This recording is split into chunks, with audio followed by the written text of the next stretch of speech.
Тоң районунда жол кырсыгын алдын алуу максатында рейдтик иш-чара уюштурулду. Рейдтин жүрүшүндө айдоочуларга жол эрежесин сактоо жана белгиленген ылдамдыктан ашырбай айдоо боюнча түшүндүрүү иштери жүргүзүлүп, айрым айдоочуларга эскертүүлөр берилди. Бүгүнкү иш-чара айдоочуларга түшүндүрүү иштерин жүргүзүп жатабыз.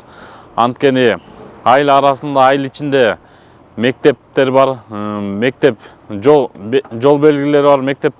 Мектепте окуучуларга келатканда этият болуңуздарды, мектепте окуучулар кетип баратканда окуучуларды өткөрүп жүргөнүңүздөрдү суранмакчымын. Андан тышкары бизде азыр Тоң районуна караштуу абдан мал көп. Ошого караштуу айдоочулардан суранып кетмекчимин. Этият болуп айдаңыздар. Кечкисин ылдамдыгыңыздарды азайтып, айдаңыздарды абдан суранып кетмекчибиз. Жол кырсыктарын алдын алууда ар бир айдоочуга артылган жоопкерчилик жогору. Автоунаанын техникалык абалы, спирт ичимдиктеринен оолак болуу жана белгиленген жол тартибин сактоо кырсыктын санын азайтууга өмөлгө түзөт. Жол кызматын карагандарга деле туура. Жол кызматын карабагандар болсо азыр ичкендер көбөйүп кетти. Мисалы, жол кырсыгы көп болуп атат мисалы. Бул машинелердеги баягы үмөттүн грузун азайтты, кайра бетонду 15 канча кылып.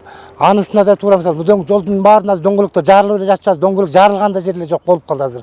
Кояк жакта малдар чыгып эле жатат, жолду турат. Ошолорду баягыдай кайра бир рейд жүргүзүп камаса, жанагы айыл өкмөттүн немелеричи туурабы? Уюштурулган рейдтик иш-чаранын жүрүшүндө мыйзам бузган бир нече айдоочулар аныкталып, аларга протокол толтурулуп, айып пул төлөөгө милдеттендирилди. Мыйзамга баш ийбей өзүнүн жана өзгөнүн өмүрүн тобокелге салган айдоочулар мыйзам жоопкерчилигине тартыла тургандыгы маалымдалды. Миргүл Жеңишева, Данияр Акунов, Мадина Байкирова, Тоң району.